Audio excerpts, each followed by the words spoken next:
All right, so welcome everybody to this edition of the CHP Spotlight interview series. I'm really excited because today we're joined by my friend Alan Gulledge. He's the owner of TriFit Evolution in Arlington, right in Arlington, Virginia. And then I'll let Alan obviously speak a little bit more to what he does, but this taken from the website. So TriFit Evolution, it's a personal training and endurance coaching company.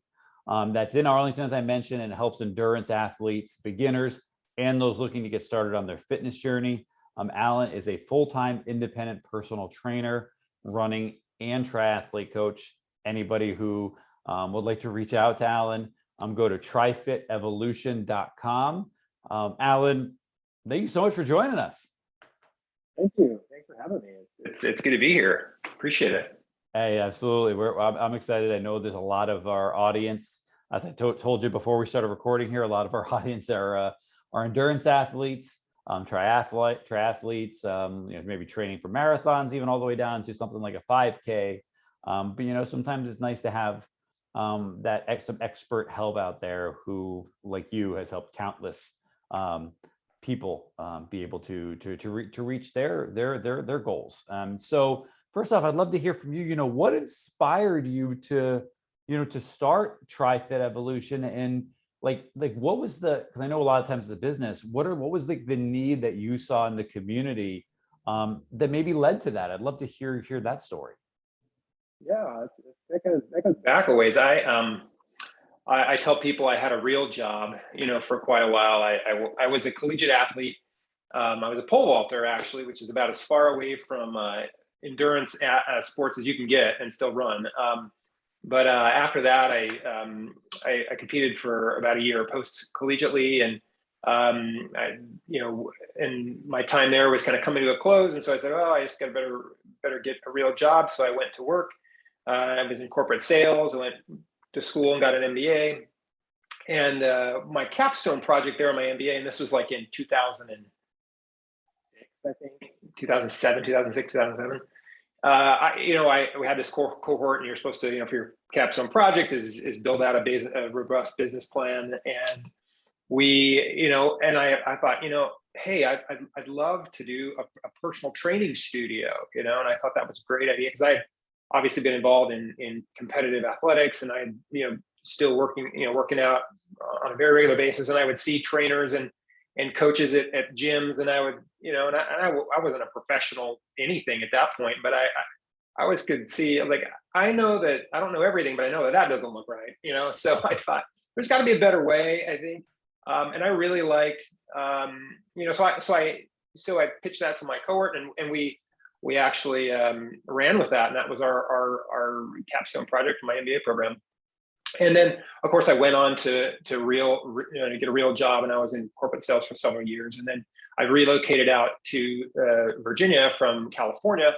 And after that, a company recruited me to come out here and work for them. And I, about 6 months into the job, I just knew it wasn't right. They knew it wasn't right. We parted ways, and I thought, well, now what? And so it was at a crossroads that I was like, I've always thought about doing personal training. I feel like I have somewhat of an aptitude. I've been an athlete my whole life, and I got certified as a personal trainer just kind of along the way of just never really using it, but just for my own knowledge. And I said, maybe I just, until I figure out what my next steps in life will be, I'll do some personal training. It sounds like it's a lot of fun. I enjoy it. And so I did. And I started off, and I worked in a gym, and then became a fitness manager there shortly thereafter, and started supervising a large personal training staff. And anyway, and over time, I just felt, hey, there's the corporate shackles of a big box gym was not for me. And so that's when I left and started TriFit Evolution. And I shortly thereafter added the endurance coaching. I had become, in California, after I left the pole vault world, I said, I need something to put my energies into. And a girl suggested, hey, come to a triathlon with me. And of course, I was like, sure, I thought I'm a big collegiate athlete. I was a D1 track and field guy. I got destroyed, very, very quickly and humbled.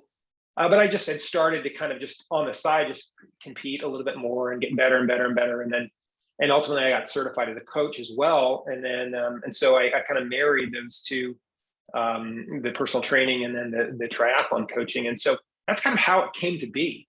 And then, you know, over the past 6 or 7 years, as it's kind of grown, you know, it's really been a lot of fun because I've really kind of found a niche of working with the endurance community, and really promoting the strength aspect of you know, fitness, and becoming a more holistic triathlete, in that, you know, it's not just about swimming, biking, and running. It's not just about straight running if you're a runner.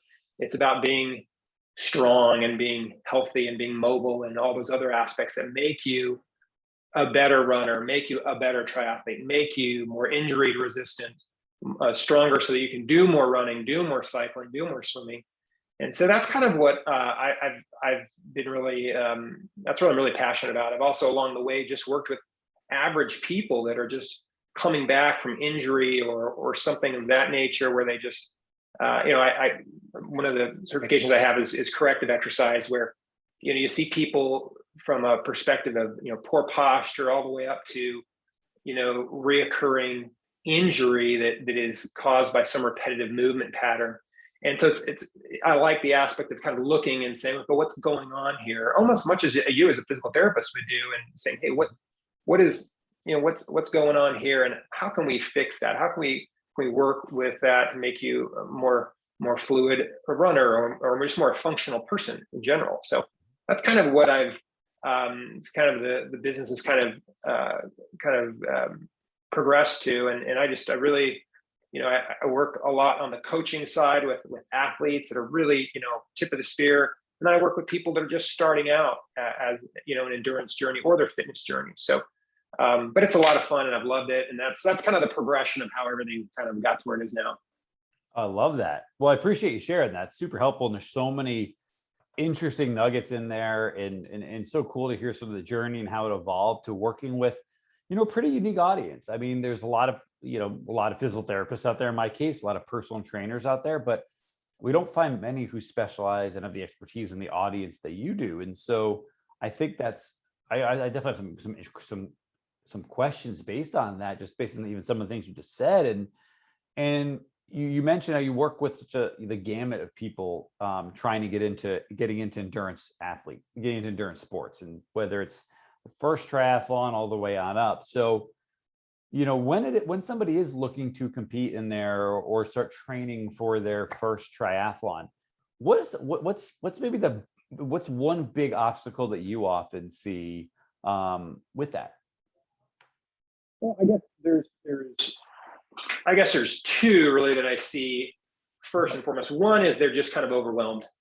You know, it's because there's 3 disciplines, and there's a lot to do, and there's, you know, and you know, how do I fit all this in, and how do I, you know, because most athletes I work with, they're not professional. They just, you know, they have day jobs and kids and life and other things. How do you fit, you know, most people, it's a struggle to just fit in one sport. Now you have to fit in 3 and do it fairly proficiently, you know? Mm-hmm. And so that's the first thing is overwhelmed by how do I fit this into life? And that's where a good program or good programming via a coach, and especially a personalized coach like myself, that can kind of change things and so forth. But the second more technical aspect, and it's more tangible and real, is a fear of open water swimming. I think unless you've grown up as a swimmer, and even swimmers who have grown up in a pool struggle in open water. I actually did a mini camp or a mini clinic. It was just a couple hours swimming out at a private lake here in Fairfax. And there was a girl, and she was a high school swimmer. She didn't swim, I think she swam at a junior college, but a very good swimmer, competent swimmer. And just, she really struggled in open water. It's cold, it's dark, you know, it was cooler, so we had a wetsuit on, you know, it's just disorienting. And it was, you know, so that I think from a more of a technical or a perspective of, you know, how do I swim in this environment that is so foreign, and most of us don't have the luxury of being able to swim in open water on a regular basis. So, you know, converting the swim knowledge from a pool to open water where there's current and there's waves and there's, wildlife in some cases. There's, huge temperature changes. There's other people, there's turning in the buoys and you're staring into the sun, and, all of that's a very intimidating aspect. So that's probably the biggest thing from just a real technical perspective. But then just from a more macro perspective, it's really just how do I fit it all in? Yeah, that's so helpful. I love how you described it in terms of like the macro, and then gave such a cool example of the micro there, because you're right. We're especially in this area. I mean, I know you work with, we've chatted before. I know you work with athletes that are, located all over the place, virtually, but if we're speaking even locally here, we're in DC, the DC area, like people are busy, and we only have 24 hours in a day, regardless of how many things we have to do. And yes, it's a unique sport in that case. And then also on top of that too, on top of the training for the 3 sports, you had mentioned earlier, right, the importance of strength training, like cross training. And I know you have a unique background where you can coach the actual like programming and things that are specific to and unique to these athletes, but also for non-participants and participants alike. Strength training, as you mentioned, is really important. Now, for that endurance population, for that triathlete population, I don't feel like it's often, I feel like it's not often thought of as such an important thing, because a lot of times I think some of the reason why people want to get into running, as an easy example, is seemingly can be easy. Just lace up your shoes, open it, go out the front door, and you're gone. And hey, there's not much else to it.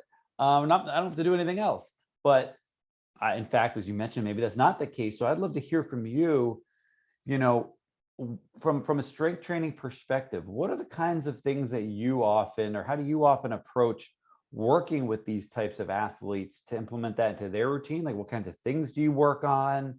And what are some expectations you have for these folks? Yeah, those are great. That's a great question, and that is true. I mean, most endurance athletes gravitate towards being outside, and swimming or biking or running in particular is super easy. You lace up your shoes and out you go. It doesn't take a lot. Low barrier to entry, because there's not, I mean, you have a pair of running shoes and you're good. No gym membership needed, no, extra equipment or anything.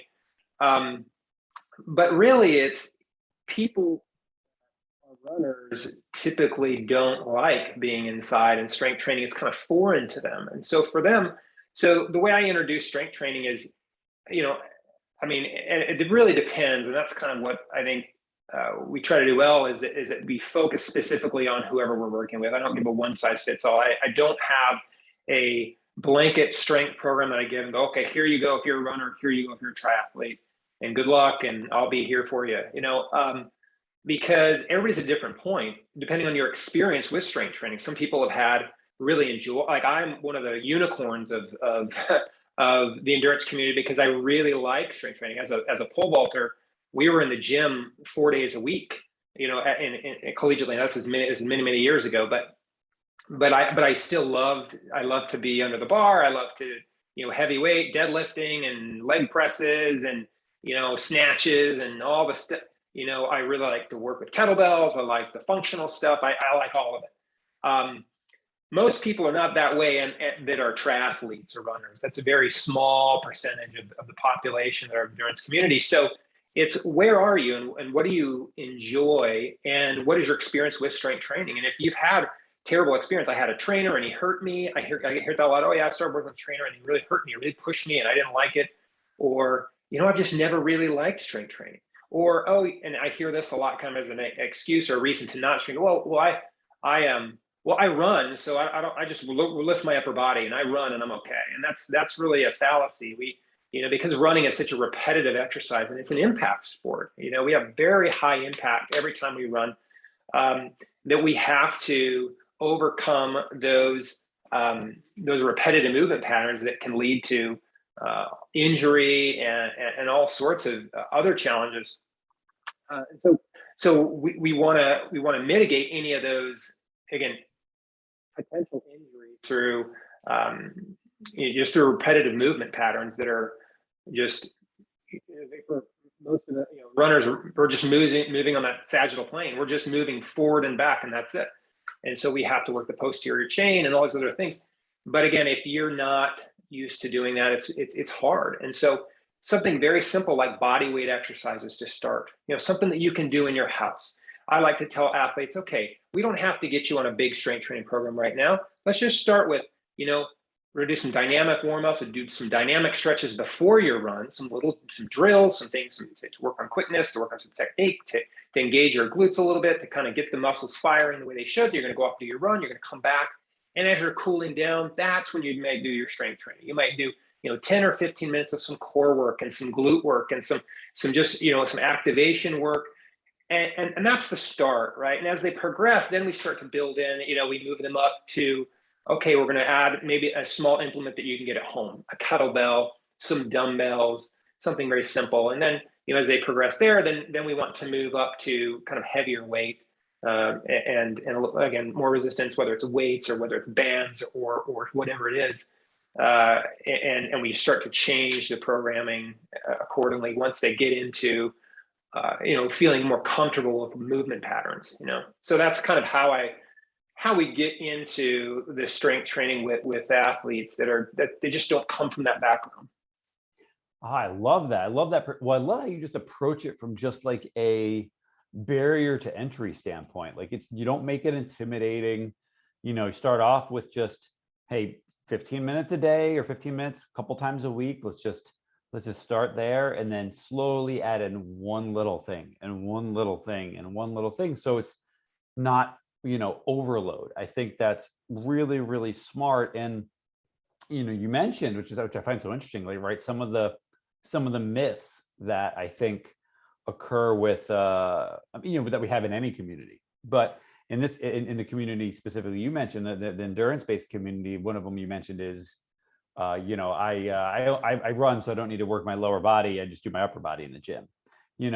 What are there any other preconceived notions or myths that you see amongst that population when you discuss or bring up the idea of strength training that you and then also how do you handle that? I'd love to hear. I mean, I know you mentioned the big one, but if you have another one, I'm sure we'd all love to hear, because perhaps in a very nice way, somebody in the audience might be like, oh, I think that way, and maybe hopefully reframe some ways of thinking of things. Those are great questions. I would say there's 2 or 3 big myths, and one is that I don't need to strength train because I'm a runner, or I don't need to strength train because I'm a cyclist. My legs already are strong, and that's just simply not the case, because these are repetitive movement patterns, and because of that, that can lead to deficiencies and muscular imbalances that occur because we are moving in only one direction, primarily as a triathlete. You're moving forward, along that, again, sagittal plane. So that's the big thing. But secondly, there's a couple that I hear a lot. One, and this is also with women in general. Oh, I don't want to get big. I don't want to get bulky. I want to carry around more weight, and so I need to stay light and lean, right? And that kind of dovetails with the second or third one, I guess. And that is if I'm an endurance athlete, I just need to do a lot of reps and light weight, right? Because that's the muscular endurance range. And you're right, they are right. It is the muscular endurance range, but that's what we do every single day running. If you're running at 180 RP or strides per minute, then 180 times you're loading your body between 3 and 7 times its body weight. That's muscular endurance. You're getting that already. What we need is to become stronger and more powerful, and those ranges are the lower ranges, meaning 3 to 5 to 6 reps. 3 sets maybe. And again, this all has not to get too much into the weeds, but when we periodize a training plan, we look at things like, well, what are your other cycles? What are your big training blocks? Do we need to stay fresh because you're really building volume here, or are we building intensity here, or are we peaking for a race? And then we put this, we change the strength training dependent upon that. But that being said, as a general rule, endurance athletes that are, especially triathletes that are doing 3 sports and they're trying to fit in strength training. Oh, by the way, and you've got to eat and you've got to take, you got to do some mobility work. Oh, and you've got to sleep and it adds up, right? So we try to keep those rep ranges very small, like short. So 3 to 4 reps. Like for me, yesterday I did, 300 pounds the deadlift, and I did it 4 times 4 sets. Or sorry, 4 times 4 reps. 4 sets of 4. And that with adequate rest. And I did, some heavy leg press, and I did some, some stability work, and I did some things like that, and a couple other auxiliary exercises, and that was my strength day. Right? It took me about half an hour, right? But I had a long run today, this morning, and because those reps were, 4 sets of 4, so it's 16 total reps, period, of that heavy deadlift, I was not cooked. I was not hurting. I was not sore and fatigued going into my long run today. And so that's what we have to do, is kind of periodize that. So, but at triathletes and runners typically, oh, I'm just going to do these high reps and low resistance, but that in turn brings on more fatigue, and the muscular adaptations that need to occur to make you stronger are in the rep ranges of that 3 to 6 reps, not that 12 to 15 reps. Again, getting in a little bit in the weeds, but idea being is you don't have to have a lot of time devoted to doing tons and tons of work.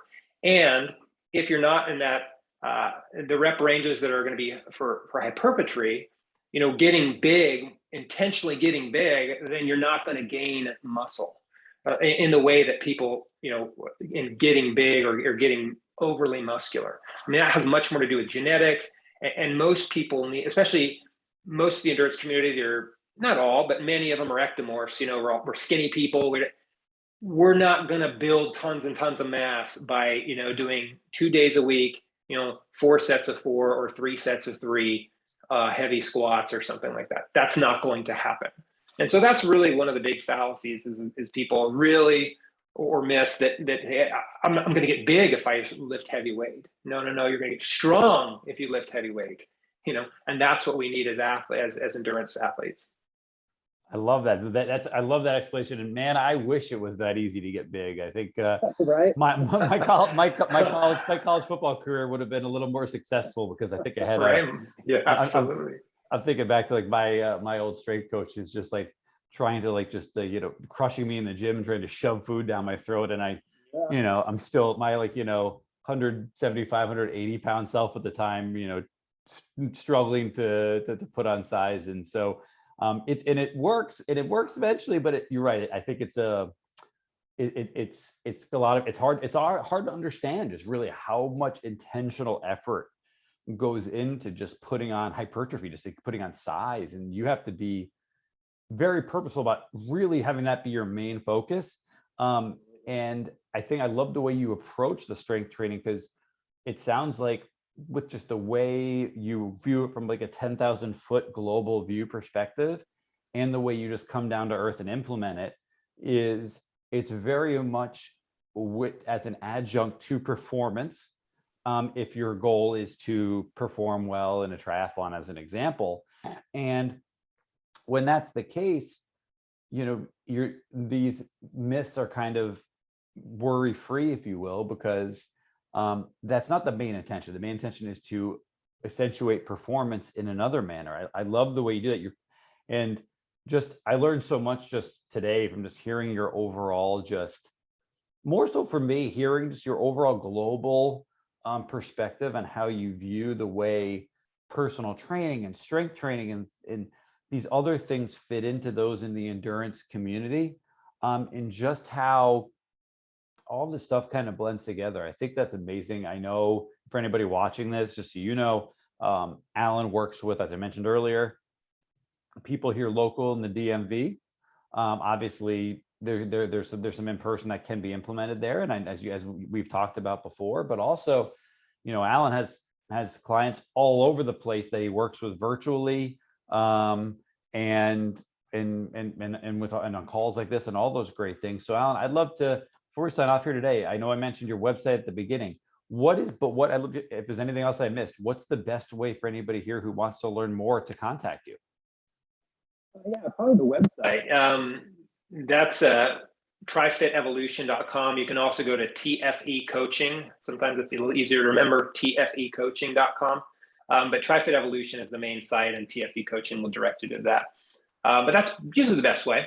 It's just through the website. But yeah, I've really enjoyed working with clients here in the DMV. I love the in-person work. That's one of the things I think that sets me apart as an endurance coach, is that I really like to work in person with people. I actually, not to take too much time, but I have a client who she works with me as she's my athlete, and her husband has worked with a longtime coach out in in another state, and the coach has worked with him, but he's had some running issues, and his wife came and we did a running gait analysis, and she just immediately was having low back pain, and she just immediately, as we changed some of the ways that she ran, she just felt infinitely, like, so much better. And she's telling her husband, you got to go see him, even though he has another coach.